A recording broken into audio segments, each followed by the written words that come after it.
6th, but it was, let's see. What is it? My day, actually. April-ish, I think. April, May, June, July, August. What, 5 months? Okay, ready? All right. Good afternoon, good evening, everyone. It is 6 o'clock, and this is the Tuesday, August 12th, 2025 Planning Commission meeting for the City of Oak Harbor. Our roll call, we have 3 commissioners present with Kevin Wilson absent and our ex officio member Jim Wiesner absent as well. Moving right along, we have our June 10th, 2025 meeting minutes. I'll give you all a chance to look over those to see if there's any corrections that you have. Otherwise, when you're ready, I will take a motion to approve the minutes for June 10.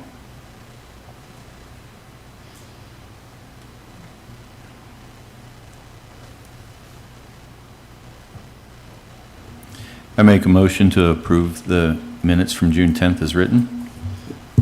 A second. All right, moved by Bradley, second by Fry. All those in favor, signify by saying aye.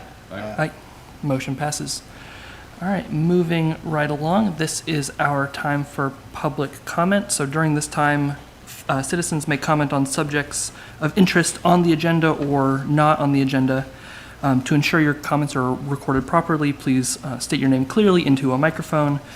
Individual comments will be limited to 3 minutes.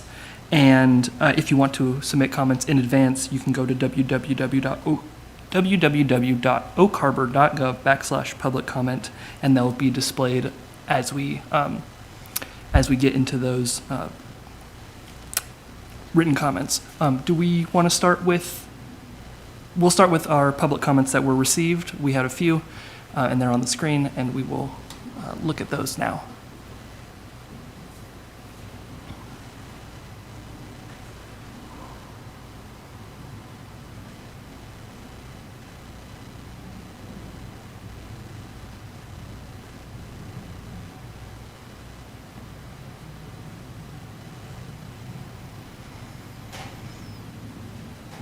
Okay. Thank you very much for submitting your comments. For anyone in the room or online, now's an opportunity. I don't see anyone online, so take it away. Hello, thank you for having me. My name is Jeff Ward. I live at 891 Southeast Jensen Street, about a stone's throw that way. Today I'd like to talk to you about, in general, potential options to help us increase density within city limits. And I just want to preface this with this is just my own internal research, and I'm sorry if anything in here is wrong. It is totally my fault. If I miss things, it is totally my fault. So please take all of this with a grain of salt and hopefully some humility. So in general, I'd like to say that the Planning Commission, the city, planners have done a great job of addressing zoning issues and regulatory issues to make available options for density within the city. But I think that there's a potential area that we could improve in a non-regulatory way, and that is by advocacy. And what I've laid out here, I gave you all a packet that kind of lays out in far more words than I'm hopefully going to use here. Some case studies with local cities, not totally comparable, but trying to find some case studies that talk about advocacy programs, and specifically advocacy for things like ADUs and multifamily tax exemptions and things of that nature that showed real promise in the cities that they were implemented in to increase internal density over scales of years and decades. Again, I don't want to go too much into what's in the packet there because I only have a minute and a half. But with these, I think that there's a pretty good chance that we can make up some internal density that might have otherwise gotten outside of the city. So I'll leave it at that with a whole minute and 15 seconds to spare. And if there's any questions for me, other than that, I'll sit and watch the rest of the meeting. Thank you very much. And Kak, you have a copy of this? Okay, very cool. Thank you so much. We really appreciate you, spending the time to do such good investigative work.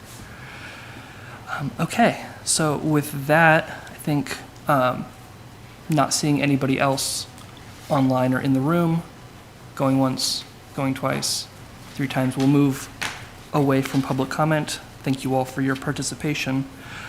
We have a couple of discussion items tonight. The first is a discussion about the countywide planning policy update, which will be presented by our principal planner, Kat Kamak. Before we jump into that, for the record and for you all, right, my professional work, right, is in the town of Coopville, and as these are countywide planning policies in my professional career, that's a thing I work on, and so in order to ensure that, like, separation of professional and personal advocacy, I will be stepping away from the meeting and just listening in while everyone else on the planning commission handles the rest of the discussion. So with that, I'll turn it over to the vice chair, and CAC, take it away.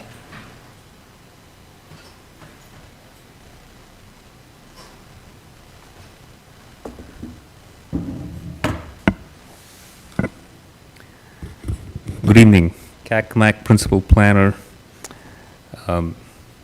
Here to present or give you an update on our comprehensive plan update and our recent work with Island County in trying to establish our targets and do our 20-year update. So this is just an update trying to keep all the boards and commissions that's involved in the comprehensive plan up to date on what's going on so that you're aware. We're not asking for an action or recommendation at tonight's meeting. We're just providing you with the information on what's happening at the comp plan level. So as you all are aware that the city and the county entered a mediation process basically to determine or finalize the target numbers. If you remember, in the countywide planning policies, the county and all the cities combined determined how the allocations should be done in Island County, how much housing should be allocated to Oak Harbor, how much to Coopville, and how much to Langley, and how much to the rest of the county. And in that process, we wanted to reverse historical trends because most of the development historically was going in the county. Almost 60% of Island County's population growth was going in the county. And because of the need for affordable housing and the provision of services for these housing exist mainly in urban dense areas, the Island County and its jurisdictions decided that we should reverse this trend because services are available in the cities and not in the counties. And the overall distribution also required us to, all jurisdictions to plan for housing for various income levels. And so this forced a lot of the allocations to urban areas because that's where services are, that's where transit is, that's where you have most of your water, sewer facilities that can support that type of development. So the countywide planning policies allocated almost 60% of what Island County's growth will be over the 20 years to Oak Harbor and its UGA. And I think that was the key kind of clause that has created a lot of challenges. Normally in other counties and jurisdictions, what the allocations would look like is that a city, not its UGA, would get the allocations. So if Oak Harbor's city limits were given an allocation, then we control all of the regulations that can account for that. However, since it was assigned to the UGA, which includes unincorporated UGA areas, which is mainly controlled, or the authority lays with the county, we needed to have a partnership with the county because their zoning and their development rules apply in the UGA. So there's a balancing act that we have to do with the county to determine who plans for the UGA and how much can be accommodated in that UGA. So that is the key difference between our jurisdiction and other counties. In other counties, it's sometimes straightforward that they've allocated it to the city. And then the city has to find a way, because they've accepted a certain number in their jurisdiction, they can plan to do the rezonings and the development regulations to meet that target for us, it was somewhat of an anomaly. We control what's in the city, but we do not know exactly what that number should be. So that's why we produced the first lands capacity analysis, which followed the countywide planning policy procedures. So we have in the countywide planning policy what market factors you should use, how you calculate density in multifamily areas, how you calculate density in single-family areas. And so we hired a consultant to make sure that we follow these steps, somewhat of a third party doing this work for us, to establish how much capacity we have. So in the first, in the documents, and these have been provided to the Planning Commission and it's available online, we have a lands capacity analysis that followed the countywide planning policy procedures and determined what capacity we have with our existing regulations. And the number, and I don't have the numbers exactly, but it was about 2,500 to 2,700 of the 5,500 that was allocated. Now, the second step that you have to do after you find out how much capacity you have given the existing regulations is, can you make changes in order to accommodate more? And Oak Harbor did that. Increased height regulations, identified 5 or 6 areas that can accommodate more density. And in those options and calculations, we recalculated how much capacity and added about 1,000 or so units with the changes that we can potentially consider.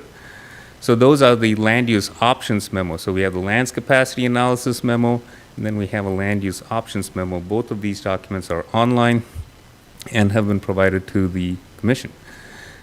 So this is our effort in meeting the state requirements. We follow the steps of doing the analysis as per the countywide planning policies, and then also did the extra work of changing the development regulations, changing density requirements. All of our zoning districts, R1, R2, R3, and R4, have higher densities. At least we're proposing higher densities. We haven't adopted them yet, but proposing higher densities than what we currently allow. So that allows for more massing to happen in areas like downtown or in our multifamily areas. Today you may see a 3-story building, and tomorrow regulations, when adopted, can potentially accommodate a 5 or a 6-story building because of the regulation change, which means we can accommodate more units. You can see that these development regulations can change how Oak Harbor is going to look in the future. And going from 3-story buildings to 6 stories is a big change. Accommodating 3,000 units, which is a population that's almost growth of 50% of the city over the 20 years, is a large change. So with these documents, we presented this to the county in order to determine whether the remaining units can be accommodated in the county or in the UGA, so to speak. And we have to start that discussion with the county on how do we do that? How do we do the planning in the UGA? How do we make sure what densities could be accommodated in the UGA? And then how can we, if that cannot be accommodated in the existing UGA, then should we consider expansions? So in these discussions, there was, I think, a difference in perspective from the county and the city in how we view the UGA, or who plans for it, or what documents need to be produced in order to support this development in the UGA. And this perspective difference has created some disagreements that led to the mediation. So we were in mediation, and we were trying to establish these numbers. And in the middle of the mediation, the county decided that they were, instead of following through with the mediation and seeing where it goes, decided to amend the countywide planning policy. And I think it is, we think it's due to a couple reasons. Number one, it's time consuming to go through mediation, to look at planning in the county and all the development regulations that you have to do as a county to calculate for the options that you want to accommodate. And so they probably wanted to make sure that they meet their timelines in terms of adoption of the comp plan, and the mediation and subsequent processes could have potentially added time, which which may be one of the considerations in their decision. And secondly, I think there was a difference in perspectives when we were looking at UGA areas. There's Tim, if you can pull up the PDF map, I can kind of briefly show you what I think could have been a difference in perspective in terms of considering UGA. So this is a land use map, the current land use map of the city. And as you can see, if I can get the laser pointer. Can you guys see, do you want a map, one there for you guys? Yes.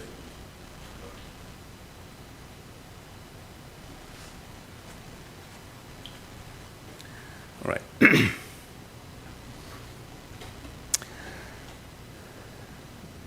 Thank you.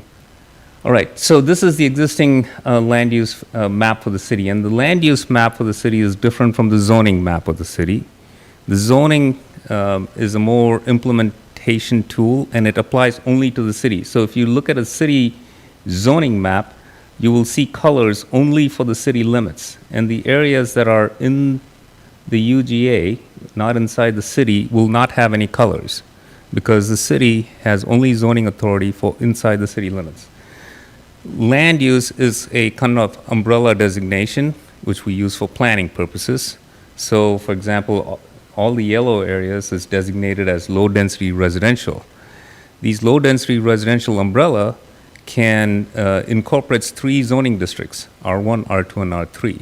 So when you look at the zoning map, these yellow areas are further divided into these 3 zones. That's how the implementation happens. So in the land use map, you can see the state allows us to designate or plan for what type of density we would have in our UGAs. That's the only authority that we have, is in the future when they come into the city, what do we expect that to be?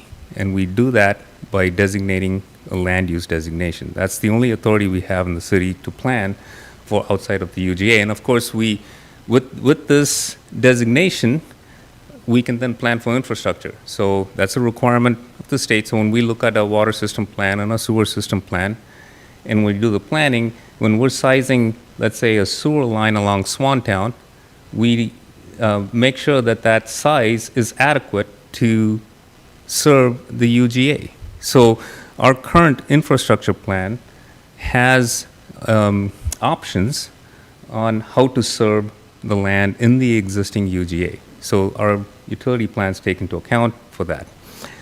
But we don't have any zoning authority here.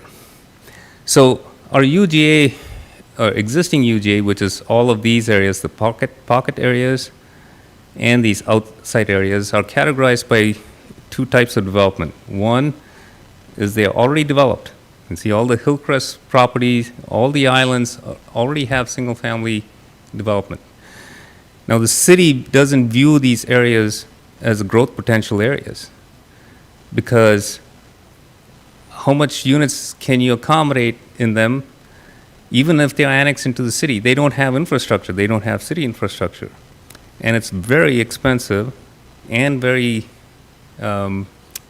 planning intensive to bring those areas into the city and fund the infrastructure that's needed, because they're all on septic systems, served by current septic systems, and all of their systems are functioning at various levels. They're not all expected to fail at the same time. And so the need for collective annexation into the city is hard to gauge. They will only come based on septic system failures and so on, and they'll fail one at a time. So in order to bring the whole area into the city and to provide service is an extensive planning process, plus it's cost prohibitive because you have to finance all the infrastructure extensions and everybody has to connect to it, which you can imagine how long that would take. So from the city's perspective, these areas have very minimum potential to accommodate the 5,500 or so units, or the 1,700 units that we're supposed to accommodate in the next 20 years. Even if we start planning now, the lots won't come online till 10, 15 years, because you have to first fund it, you have to find the money for it, and then you have to build it, And everybody has to connect to it, and only then will all these lands become available for redevelopment. So we don't view this area as being a priority to accommodate the target for 20 years. There's long-term capacity. I mean, eventually all of these properties should come into the city. And when they do come to the city, there are lots large enough to accommodate higher intense development. With the current zoning, they can accommodate up to 4 units, and some of these lots are probably big enough that they can do that. But again, are they available in the next 20 years? That's the big question. And they're probably not. So the city has not focused on these areas as being potential areas for the 20-year growth. However, the county and the state have requirements to first consider those areas before we consider expansions. And this is, I think, where the perspective difference lies. And we are in continuous conversation with them to try and find the middle ground in terms of how we plan for the numbers that we're supposed to plan for. So this is an ongoing discussion. It's not over yet, but I think that is one of the main perspective differences that's forcing the county, or at least having them decide to go with this amendment to the policies. Oak Harbor would like to focus on these areas. This is the 3 areas. Now we have industrial area here. We have no residential capacity there. It's in a high noise area, and we don't want to support housing closer to the Navy base. You can see these noise zones demarked on here, and anything above the 70 to 75 decibel range does not support residential, or we wouldn't like to support residential, and the base doesn't want to support residential. These are the big impacts that bases consider when they look at closures and so on, and this is what happened in the early 90s. And when they put NAS Whidbey on the closure list, there's a lot of people that went from here to lobby to get it off the list, and from then on, we've established a lot of guidelines to make sure that we don't encroach upon the base, so that we can support the base here, because it's one of the biggest economic generators in the region. So that's why the Northeast 16th line has been established, so that you don't have residential to the north. So even though these areas are in the UGA, we don't see any residential capacity there, and the limited residential is actually pretty far away, and we don't anticipate getting anything there in the next 20 years. So this area doesn't count really towards the growth. These are already developed areas, and we don't see them contributing towards our 20-year growth. And the only areas that we think can contribute are in the southern area. And our suggestion to the county would be to annex those areas immediately, bring them into the city. And if they're in the city, we can do the calculations for land's capacity and assign zoning and urban densities and so on, and we can try and accommodate as many units as possible. So we have to get to that point. We're still in conversations with the county in terms of how do we achieve that. But the county is, I think, a little reluctant, because the state and the county want to see what happens to these developed areas prior to this. And so we have to go through this discussion trying to convince them that we don't see, the county and the state, to say that we don't see potential here. We only see potential here, and this area is not sufficient to accommodate the 1,700 and so odd units. Therefore, we should consider expansion. So these are the steps that we are yet to take with the county. We're still stuck in trying to address some of these developed areas. And I think that's where the perspective difference lies, and that's why the county is suggesting this amendment. And the amendment basically is relieving the county of considering the 1,700 units that are not accommodated in the city.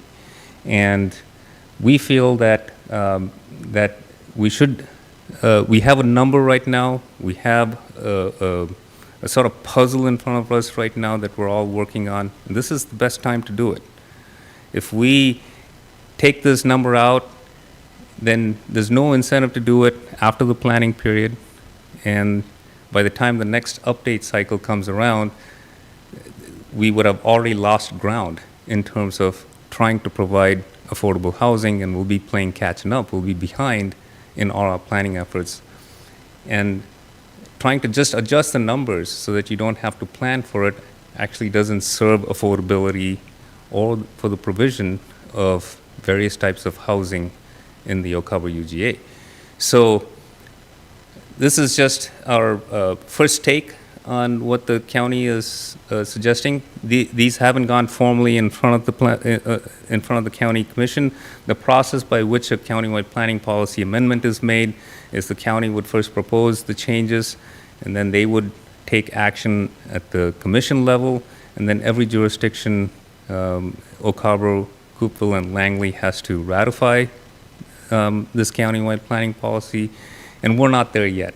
So if the county takes action on this or decides to take action on this, then we will come back to the Planning Commission for a formal recommendation on the amendment. But today, I just wanted to share that this is what is happening at the county level, and we are still continuing to work with the county. Our suggestion would be to make, because there's joint interest in these areas. The county has their perspective on what should happen, even in the undeveloped areas, and we have a different perspective. We would like to see maybe a third party come in and do the planning for the UGA. If we don't have a UGA plan, we're just working off of the countywide planning policies. We're trying to meet the requirements, and yet we are seeing things in different perspective. If we establish a sort of a UGA plan, then we'll have a plan for however long we want in perpetuity to amend the plan, to change the plan. We'll have something on paper that both jurisdictions can work for from here on out for every update. So, but first we need to come up with a plan which maybe a third party can do with a neutral kind of outlook. They can take the county's input, they can take the city's input, they can balance both of the perspectives, and they can offer options for both jurisdictions to consider. And if we find a middle ground, we can adopt a UGA plan and go forward with it. We are testing this idea with the state. We're asking, if we take on something like this, should it be done within this comp plan cycle? Or can we make some statements in each of our comp plans to say that we will consider this? Does that meet the state requirements? There are a lot of questions that we're trying to vet at this time. And so we are yet to meet with we had an initial meeting with the Department of Commerce a couple weeks ago. And because of the length of questions and the complexity of the questions, they've asked us for written comments and questions so that they can respond to us in a written format. So we're generating all of the maps and all the concepts that we think will apply here, and we're going to share that with the state. They will then respond to us, and then maybe we can use that response to share with the county to see, because the county is also being required by the state to do some planning for the UGAs that they are that requires a collaboration with the city, and we're not there. We're not seeing in the same perspective. So there's a three-way kind of discussion going on, and we're hoping to kind of close the loop with Department of Commerce and see if we can bring everybody to the same plane of understanding, determine what we need to do to move forward. We definitely want to take the opportunity to use this update process to set the groundwork, at least for UGA planning way into the future, so that future updates don't have to go through the same cycle that we do through every update process. So we're hoping to kind of not kick the can down the road. We really want to address this. I think it's a public service to address these issues right now, because there is a need, and everybody in the state of Washington knows that we're short on housing. In fact, the entire country has a shortage of affordable housing, and it's an issue every state and every community is dealing with, but we're dealing with it a lot more here in Western Washington, and we're required by the state and the GMA to look at these issues, and these are difficult issues, and I think now is the time to plan for it. and that we should continue to work with it on the county. So that's our current kind of perspective and stance on that. So just wanted to update the commission with that. And so with that, I'll stop and take any questions or comments that you may have. Thanks, Mr. Kamak. I appreciate your time. Do any commissioners have any comments or questions? Yeah, thank you very much for the presentation. I just have one real quick question. You did it, like you were talking about the already developed areas and the septic systems and failing different times and how that kind of just doesn't make sense. Yet you said the county says that we're supposed to consider those areas first. What satisfies that consider those areas? That is it just exactly. yeah, is it just having a conversation about it and saying it doesn't make financial sense? Like, what satisfies considering those areas first? Yes, and that's what we're trying to clarify those. What are the documents and what is the information that we can provide that will meet the litmus test? That, and because if their expectations are here and if we provide information here, we're still having a gap. So these are things that we are still under discussion. One of the things I think that they have asked for is for us to actually include projects or plans for infrastructure extensions into these areas. And that's a very challenging thing to do. We don't have any project that's outside the city. How do we assign public dollars to provide infrastructure to an area that's not in our jurisdiction, right? So it's not an easy thing to do. We don't have the funding to do so, and it has to be a private-public partnership in terms of how we do it, which means we have to involve all the people in these areas in order to come up with the best financing plan. And you can see how those discussions will go if we start that discussion. So there has to be a prime time to try and do that. The best time would be when most of those infrastructure is failing and the property owners have an incentive to extend the infrastructure. If they don't have their systems failing, there's no reason for any of those people to enter into any discussions with the city, especially financial obligations. So yes, we are trying to find out, because for us, we don't know what is the document. We cannot, in our CIP, just plan for infrastructure extensions in this area without knowing if there'll be connections or not, and how do we fund it? Who's going to fund it? And we can kind of think that we can get grant money to do it, but grants are not guaranteed in the 20-year planning process. So even if we show infrastructure extensions into these areas, it's just an exercise to meet the requirements and not still realize the density that and allocations we need to plan for. So we're trying to be realistic and really try and accommodate this growth with practical planning, but there's the requirements of the law and there's the practical approach, and I think we're still trying to find the middle ground in terms of what we need to do. Okay, thank you. Are there any other questions or comments? I'll ask you one simple one. How does this affect our comp plan for 2025, or do we need an extension?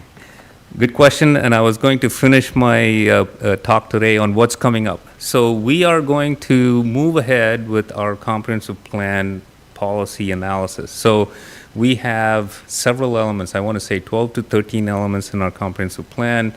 I'll just name some of them. We have land use, we have transportation, we have planning, parks and recreation, we have urban design, economic development, sewer and utilities, environment. Urban growth area is an actual element where we have policies. So we have a lot of policies, and we are going to be coming forward to the Planning Commission with draft policies for the for changing with the update starting next month. So we will have about 4 or 5 elements in September, and we'll have some elements come forward in October. We'll save the land use and the UGA one for the November discussion because we'll have some ideas to float. And then in the next 3 months, we'll also have a meeting of the OACPAC. If you remember, we started our comprehensive plan, and it's almost a year since we had the first meeting, and this whole discussion has taken several months, has delayed our efforts by about a good 6 months. And so We have to get back on track, get the OACPAC meeting. We're hoping to have an OACPAC meeting either in the second or third week in September, and then we'll have another OACPAC meeting probably in November or December. So we're going to try and move ahead with at least the 3,500 units that we have said that we can accommodate through our lands capacity analysis and our land use options, and we're going to try and move our plan forward. I've also mentioned to the Planning Commission that we have to undertake an EIS, an environmental impact statement. Now, we've actually gone out for RFPs and we're evaluating proposals, but we've got that on hold as well because of all of this discussion to determine what the scope of our EIS is going to be. If we're going to just do only our city update, then we limit the EIS only to the city limits. If there's a chance that some of these UGA areas can come into the city, or if we have to start planning for that, then we have to add that into the EIS as well. And EIS will be a process that will run parallel to some of the comp plan policies that we're doing.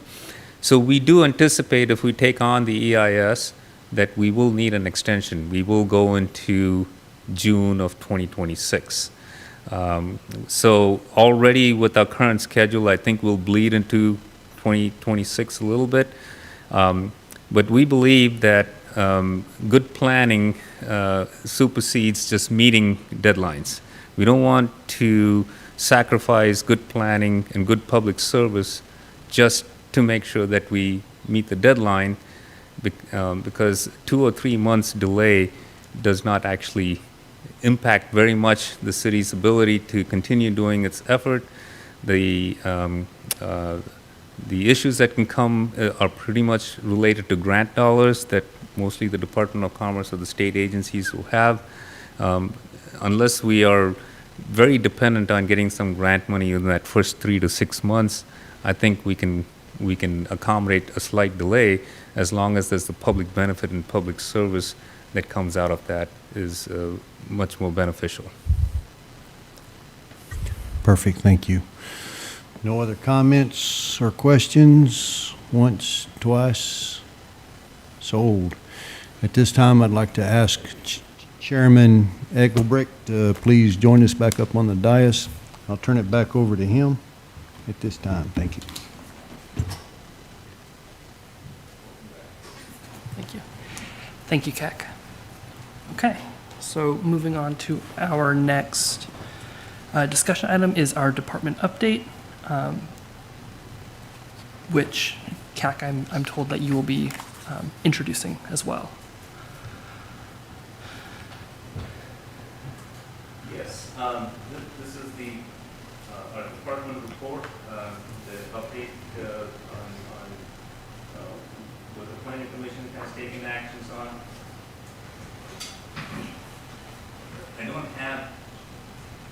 I don't have anything to necessarily add to the report, but I will note that a couple items that the Planning Commission forwarded to the City Council that went to July 1st was the public hearing was extended to September 2nd because we got some public comment. We're taking some time to just make sure that we address some of those public comments, and they should be ready for the September 2nd meeting. So other than that, I don't have an update, but if you have any questions, I'm happy to take them. Okay, cool. Any questions from either of you? Okay. Cool. The only thing I guess a comment more than anything is for the vacancies that are going on, how are you finding any luck with applicants, or are you advertising anywhere in particular for the 3 staff vacancies, or yeah. Staff vacancies, we are currently in the process of looking for the director position. We've had candidates and we've had interviews. I think they're very close to finalizing a candidate, so depending on who accepts or who they offer it to, and the time that they take to relocate or come here. We're hoping September we'll have the director position filled, but Sabrina and HR would have a better idea of that. In terms of other positions, we